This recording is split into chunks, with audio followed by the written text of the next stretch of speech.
युग के बाबा जबान दबाकर बोलते हैं, हे भगवान, अब क्या किया मेरे बेटे ने? कहीं डाका तो नहीं डाल दिया इसने? इतनी सारी पुलिस क्यों आई है यहाँ? डीसीपी राठौर अपने हाथ जोड़े युग के माँ बाबा के पास आकर बोलते हैं, कुसुम जी, पुष्करनाथ जी, आप दोनों को मेरा सादर प्रणाम। मैं डीसीपी विपिन राठौर। पुष्करनाथ धन्य होकर बोलते हैं, अरे डीसीपी साहब, आपको कौन नहीं जानता? आपकी वजह से ही तो पूरा आगरा रात को चैन की नींद सो पाता है। आपने खुद आने का कष्ट क्यों किया? हमें बुला लिया होता। डीसीपी राठौर कहते हैं, बिल्कुल नहीं। जिन माता पिता ने ऐसे सुपुत्र को जन्मा हो, मैं उनसे खुद चलकर मिलना चाहता था। धन्य है वो बेटा जिसे आप दोनों के संस्कार मिले, और धन्य हैं आप दोनों जिन्हें ऐसा बहादुर बेटा मिला। पुष्करनाथ कहते हैं, मैं कुछ समझा नहीं डीसीपी साहब। डीसीपी राठौर कहते हैं, मतलब कि आज आपके बहादुर बेटे ने किडनैपर्स से लड़कर न केवल एक 6 साल के बच्चे की जान बचाई है, बल्कि उन जैसे सैकड़ों और बच्चों को आगे चलकर अगवा होने से भी रोका है। ये सुन पुष्करनाथ गर्वित होकर पूछते हैं, आप सच कह रहे हैं डीसीपी साहब? डीसीपी राठौर कहते हैं, बिल्कुल, और इस बहादुरी के लिए मैं युग का नाम नेशनल ब्रेवरी अवार्ड के लिए भी रेकमेंड करता हूँ। युग के माँ बाबा खुश होकर युग को गले लगा लेते हैं, मगर युग शर्मिंदा होकर खुद को छुड़ाने लगता है। डीसीपी राठौर आगे बोलते हैं, इतना ही नहीं, आगरा पुलिस डिपार्टमेंट की तरफ से आपके बेटे को ये छोटा सा पुरस्कार भी दिया जाता है। ये बोलते हुए डीसीपी राठौर युग को एक मोमेंटो पकड़ाते हैं और उसके माँ बाबा को एक 10,000 का चेक। युग मन ही मन उछलने लगता है। 10,000! यस, इससे तो हमारा अपना ओवन आ जाएगा।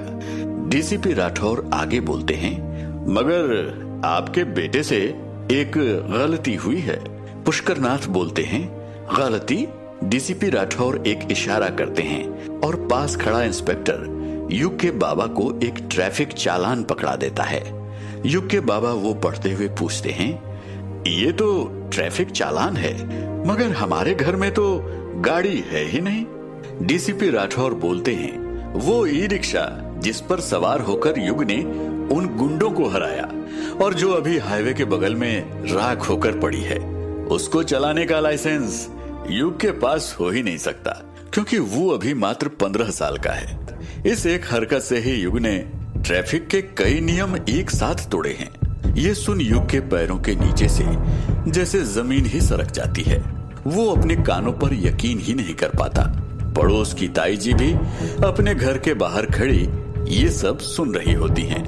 ई रिक्शा की दशा सुनकर उनके ऊपर जैसे बिजली ही गिर जाती है। उनके चेहरे की एक्सप्रेशन ऐसे बदलती है जैसे सास बहू सीरियल्स में बात बात पर ओवर एक्टिंग कर रही सास की बदलती है। डीसीपी राठौर युग से पूछते हैं, अगर वो ई रिक्शा तुम्हारी नहीं थी तो किसकी थी? बिना लाइसेंस के किसने तुम्हें वो गाड़ी चलाने दी? ये भी ट्रैफिक रूल्स का उल्लंघन है। युग बड़े पछतावे के साथ ताऊ जी की तरफ देखता है। वो मस्त अपने कुर्सी में बैठे हुए गजल सुन रहे हैं। डीसीपी राठौर एक और इशारा करते हैं। पास खड़ा इंस्पेक्टर मशीन से इलेक्ट्रॉनिक चालान निकालता है और जाकर ताई जी को पकड़ा देता है। ताई जी अपना मुंह और आंख फाड़कर चालान को देखने लगती हैं। युग विरोध करते हुए बोल पड़ता है, मगर सर, मैं उन किडनैपर्स तक इसलिए पहुंच पाया क्योंकि मेरे पास ई रिक्शा थी। क्या आपको इस बात की खुशी नहीं है? डीसीपी राठौर युग को आदर से समझाते हुए बोलते हैं, जिस प्रकार किसी के किए हुए पुण्य से उसके पाप नहीं धुल सकते, उसी प्रकार किसी के अच्छे काम के लिए उसके गलत काम को भी नजरअंदाज नहीं किया जा सकता। कर्म का यही नियम है। अगर तुम्हें तुम्हारी बहादुरी का उचित इनाम मिला है तो फिर नियम तोड़ने का उचित दंड क्यों नहीं मिलना चाहिए? यही है रूल्स बेस्ड सोसाइटी। इसी को कहते हैं राम राज्य, जिसकी स्थापना हमारे मुख्यमंत्री करना चाहते हैं। युग के बाबा डीसीपी से कहते हैं, आप निश्चिंत रहें डीसीपी साहब, युग खुद स्टेशन जाकर चालान की रकम भर कर आएगा। ये बोलकर वो युग को चालान पकड़ा देते हैं। डीसीपी राठौर हाथ जोड़कर बोलते हैं, युग से मुझे यही उम्मीद है। अच्छा, अब आप मुझे आज्ञा दें। ये बोलकर डीसीपी राठौर अपने पुलिस दस्ते के साथ जिस तरह आए थे उसी तरह वापस चले जाते हैं। युग अपने एक हाथ में मोमेंटो और दूसरे हाथ में चालान लिए सदमे में खड़ा है और डीसीपी की बातों को समझने की कोशिश कर रहा है। वहां से मीलों दूर एक आदमी लंगड़ाते लंगड़ाते एक बड़ा सा खेत पार कर रहा है। ये आदमी कोई और नहीं बल्कि वो तीसरा किडनैपर है जो स्कॉर्पियो से कूद गया था। उसके अपने पूरे शरीर में काफी चोटें आई हैं। उसने अपनी मरहम पट्टी करवा रखी है मगर उसके दर्द का इलाज पेन किलर भी नहीं कर पा रही है। वो लंगड़ाते लंगड़ाते खेत पार करता है और खेत के किनारे एक पुराने घर में जा पहुंचता है। अरे ये क्या, ये दरवाजा किसने खोला? वो घर के अंदर घुसता है और टीवी को चालू कर पाता है। टीवी पर सवेरे घटित असफल अपहरण की वारदात की सनसनीखेज न्यूज चल रही है। न्यूज प्रेजेंटर बता रही है कि कैसे एक 15 साल के बच्चे ने 3 किडनैपर्स से लड़कर एक छोटी सी बच्ची की जान बचाई है और वो बच्ची कोई और नहीं बल्कि उत्तर प्रदेश के जाने माने उद्योगपति और फॉर्च्यून ग्रुप के मालिक ब्रिजलाल कनोडिया की पोती है। उस 15 साल के लड़के का आधा चेहरा मरहम पट्टी से वैसे ही ढका हुआ है और बाकी चेहरा वो अपने हाथों से छुपाने की कोशिश कर रहा है। किडनैपर मुड़कर कमरे के दूसरी तरफ देखता है और डर से वहीं जम जाता है। अंधेरे से लिपटा कोई सोफे पर बैठा हुआ है। किडनैपर बोल उठता है, शमशेर भाई, वो मैं। शमशेर बोलता है, एक 15 साल के लड़के से पिट कर आ गए। किडनैपर कहता है, शमशेर भाई, वो कोई साधारण लड़का नहीं था। आप मेरा यकीन मानिए, एक लड़के में इतनी शक्ति मैंने पहले कभी नहीं देखी। शमशेर भाई कहते हैं, इंटरेस्टिंग। किडनैपर कहता है, शमशेर भाई, आप मुझे एक और मौका देकर देखिए। मैं नए और बेहतर लड़कों को काम में लगाऊंगा और इस बार हमारा मिशन जरूर पूरा होगा।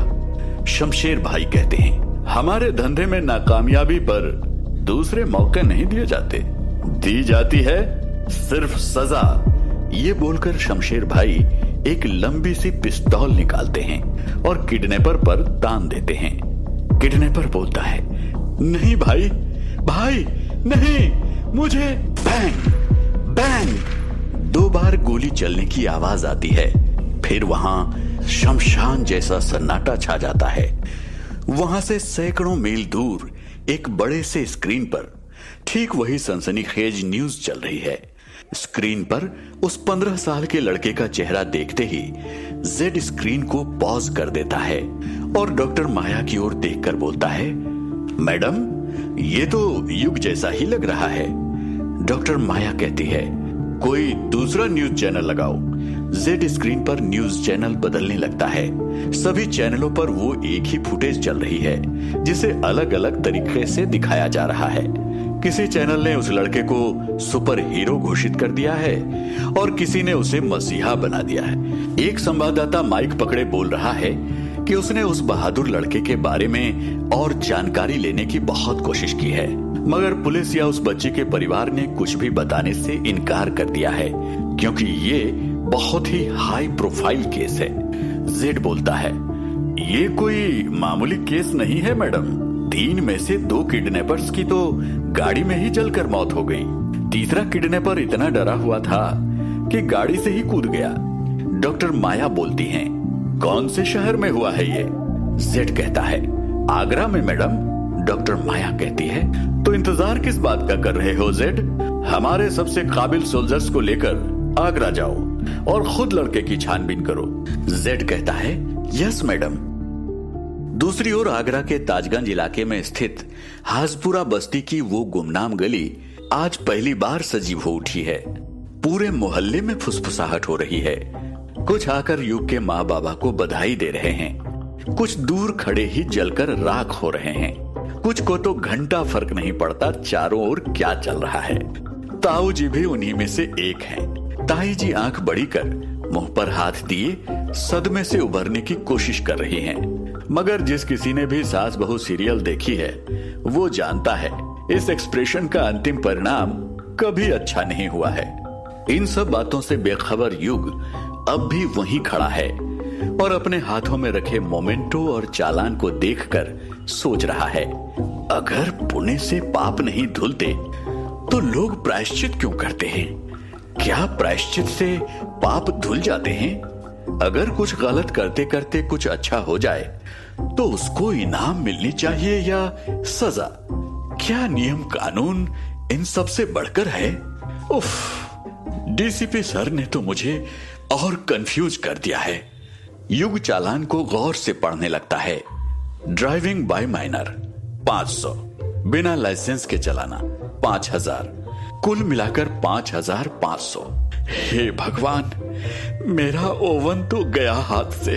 तभी किसी के जोर से रोने की आवाज आती है।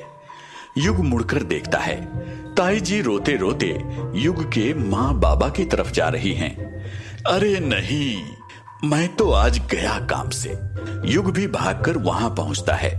ताई जी युग के माँ बाबा को बोलती हैं, ये अच्छा न्याय है ईश्वर का, आपके बेटे को मिली डीसीपी की शाबाशी और हमारे घर की आमदनी ही लुट गई। ये बोलकर ताई जी और फूट फूट कर रोने लगती हैं। कुसुम ताई जी को संभालते हुए घर के अंदर ले जाती हैं। साथ साथ ताऊ जी, युग और उसके बाबा भी अंदर जाते हैं। बाकी जनता कान लगाए घर के बाहर खड़ी रहती है। ताई जी अपने पति को देखकर बोलती हैं, कहा था मैंने बच्चे को गाड़ी चलाने मत दीजिए, उसके पास लाइसेंस नहीं है, मगर आपने मेरी एक न सुनी। बिना बताए डुप्लीकेट चाबी दे डाली। अब देखो इसका क्या परिणाम निकला।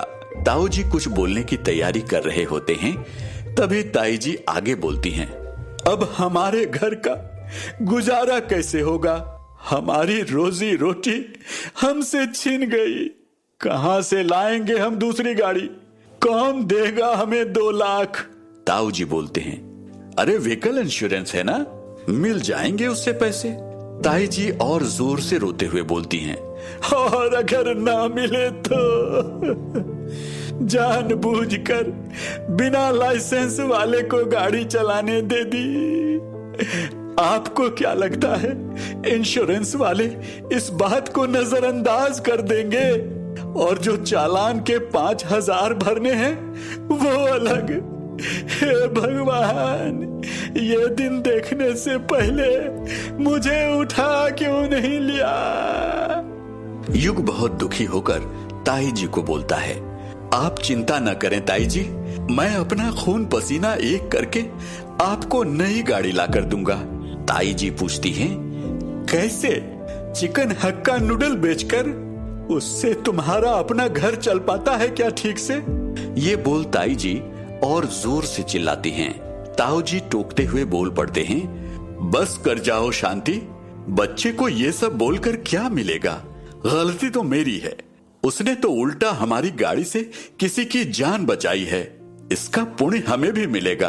ताई जी उल्टे बोलती हैं, उस पुण्य से हमें 2 वक्त की रोटी भी नसीब हो पाएगी क्या?